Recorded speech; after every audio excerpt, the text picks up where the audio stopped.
নমস্কার বন্ধুরা, everyday vibes চ্যানেলে সবাইকে স্বাগতম। সবাই কেমন আছেন? আশা করি সবাই ভালো আছেন।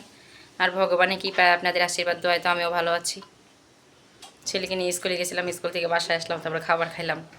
খাওয়া হচ্ছে দুইজনে মিলে, আমার যা আর আমি কোটাকুটি শেষ করে রান্না বান্না বসাইছি। আজকে একটা মজার জিনিস হয়েছে, অবশ্য দেখবেন কী জিনিস হয়েছে। বাজার থেকে লাউ শাক আনা হয়েছে। দেখুন লাউ শাকটা তাজা একদম, ছোট্ট একটা লাউয়ের গুটি, দেখেন কত সুন্দর দেখতে, তাই না? লাউ শাক আনা হয়েছে, 2 মুঠি আনা হয়েছিল, 1 মুঠি কেটে নেওয়া হয়েছে, আরেক মুঠি রেখে দেওয়া হয়েছে।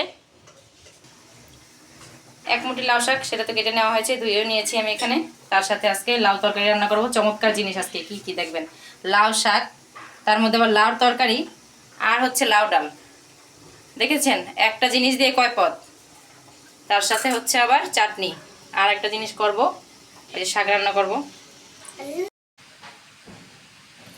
লাউ ডাল তো রান্না হয়ে গেছে, দেখুন কেমন হয়েছে। জিরে ফোড়ন দিয়েছি, তার সাথে তেজপাতা আর শুকনো মরিচ, আর নামানোর আগে দিয়ে দিয়েছি ধনিয়া পাতা। তো আজকে ডাল রান্না কেমন হয়েছে অবশ্যই জানাবেন। তার সাথে রান্না চলছে আরও। এদিকে চাটনিও হয়ে গেছে, নামিয়ে নিব আমি চাটনি। আজকে টমেটোর কালারটা একটু ফ্যাকাশে কালার ছিল, যার জন্য হচ্ছে টমেটোটা মানে চাটনির কালারটা এরকম আসছে। আর এখানে হচ্ছে লাউ লাউ তরকারি করব, বা লাউ ঘন্টও বলে অনেকে। এখানে দিয়ে দিয়েছি জিরে, আর দিয়েছি রাঁধুনি ফোড়ন, আর তার সাথে তেজপাতা আর একটা শুকনো মরিচ ফোড়ন দিয়ে দিয়েছি, আর দিয়েছি লবণ। লাউটাকে এখন আমি ঢেকে দিই। ঢেকে দিলে কী হবে, নেতিয়ে যাবে একদম। চাটনিটা এখন আমি ঢেলে নিব। তো হয়ে গেল চাটনি। এই চাটনিটা দিয়ে শেষ পাতে খেতে কিন্তু দারুণ লাগে, তাই না? শেষ পাতে চাটনি হলে গরমের মধ্যে আর কিছু লাগে না। লাউয়ের ঢাকা তো খুলে নিলাম, দেখুন জল বের হয়েছে। আজকে লাউয়ের জল দিয়ে লাউ রান্না করব, এক্সট্রা কোনো জল দিব না আমি লাউর মধ্যে। এখন লাউতে দিয়ে দিব আমি কাঁচামরিচ। কাঁচামরিচটা একদম কেটে নিয়েছি। তার সাথে দিব একটু হলুদের গুঁড়ো। লবণ তো দিয়ে দিয়েছিলাম, সামান্য হলুদের গুঁড়ো দেবো। বেশি হলুদের গুঁড়ো দিলে লাউয়ের তরকারিটা ভালো দেখা যায় না। আজকে চিংড়ি মাছ ছাড়াই লাউর তরকারি রান্না করছি।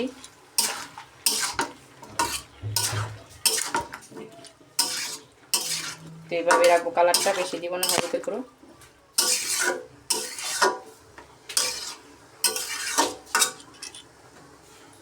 এখন আমি ঢেকে দিব আবারও।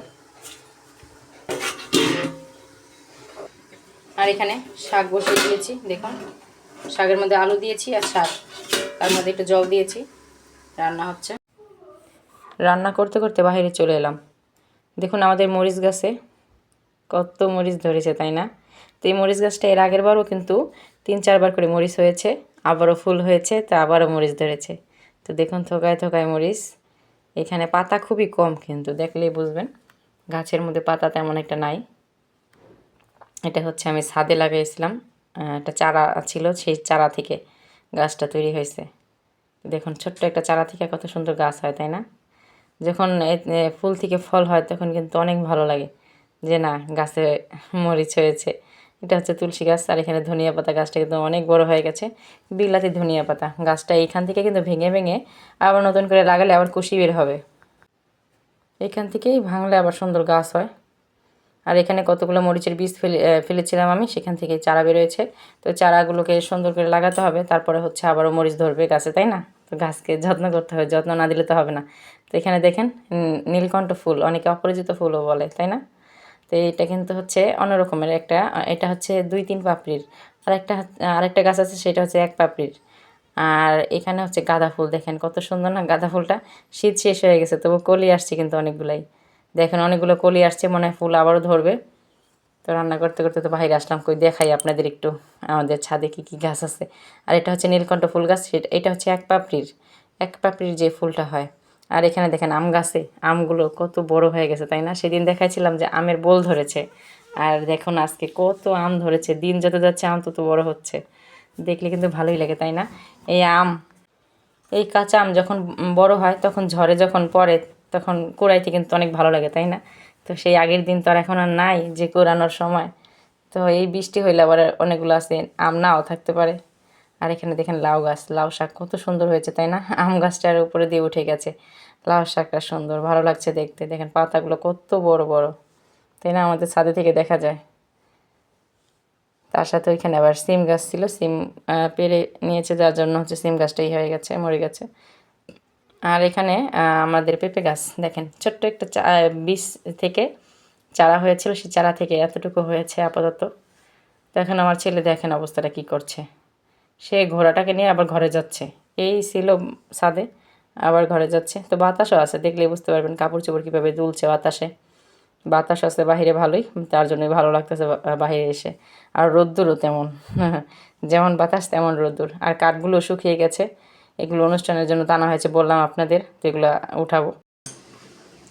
চলে এলাম রান্নাঘরে।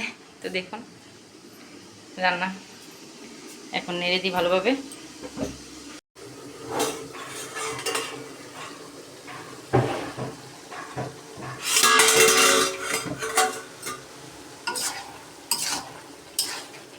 দেখেন লাউ থেকে আরো কত বেশি জল বের হয়েছে তাই না? এর মধ্যে দিব একটু জিরা বাটা,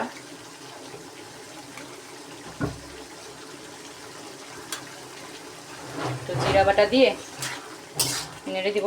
লাউ তরকারিটা জিরা বাটা দিয়ে করলেই ভালো লাগে। তার সাথে হচ্ছে আবার যদি চিংড়ি মাছ হয় তাহলে তো কোনো কথাই নেই। এর আগে তো চিংড়ি মাছ দিয়ে রান্না করলাম, আজকে এমনিতেই রান্না করব। লাউটা একদম কচি ছিল, ডাল রান্না করছি, লাউ একদম গলে গেছে।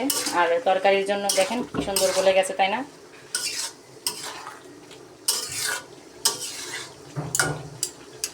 আর একটু হবে, হলেই নামিয়ে ফেলবো আমি। এদিকে শাকটাকেও ডেকে দিয়েছিলাম।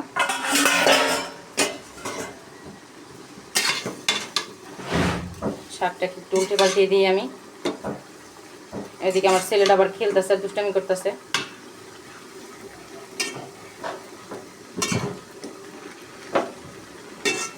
শাকটা আর একটু ঢেকে দিলে হয়ে যাবে, আর একটু ঢাকতে হবে।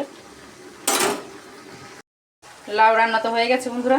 আমি মধ্যে ধনিয়া পাতা দিয়ে দিয়েছি, আর একটুখানি চিনি দিয়েছিলাম। লাউ তরকারিটা হালকা একটু চিনি দিলে পরে ভালো লাগে খেতে। তো রান্না তো কমপ্লিট, এখন নামিয়ে নেব। আর এখানে শাকটাও সেদ্ধ হয়ে গেছে, শাকটাও ফোড়ন দিব আমি এখন। শাক ফোড়ন দিব হচ্ছে এই রাঁধুনি দিয়ে, রাঁধুনি আর শুকনা মরিচ ফোড়ন দিব। লাউ তো নামিয়ে নিয়েছি, দেখুন একদম হালকা হালকা কালার হয়েছে, বেশি হলুদ দিইনি তাই এরকম কালার হয়েছে। এটা খেতেই দারুণ লাগবে খেতে। শাক রান্নাও হয়ে গেছে, নামিয়ে নিয়েছি দেখুন। তো বন্ধুরা দেখেন, তো রান্না বান্না শেষে খাওয়া দাওয়া শেষে তো সন্ধ্যাবেলায় বসে পড়লাম আমি হচ্ছে মেশিনে ঠাকুরের ড্রেস বানানোর জন্য। তো কালকে তো দেখালাম গোলাপি ড্রেস বানিয়েছি, আর আবার বসলাম হচ্ছে এই যে এটা কি কালার বলে, হলুদ কালারই বলি বা কাঠালি কালার বলে অনেকে, যাই হোক এখন এই কালারের ড্রেসটা বানাবো আমি। ধুতি তৈরি করছি দেখুন, দুইটার পার্ট কিন্তু আমি তৈরি করে ফেলেছি কুচি দিয়ে। এখন দুইটাকে আমি অ্যাডজাস্ট করে একদম জোড়া লাগিয়ে নেব দুই সাইড। এভাবে ধরে কি করব আমি অর্ধেকটা জোড়া লাগিয়ে নেব। এটা হচ্ছে ধুতি, কৃষ্ণ ঠাকুরের ধুতি তৈরি করছি আমি। তো হাতে তৈরি করলে কিন্তু দারুণ হয় তাই না? এই জন্যই আর কি। তো দেখুন কীভাবে তৈরি করছি।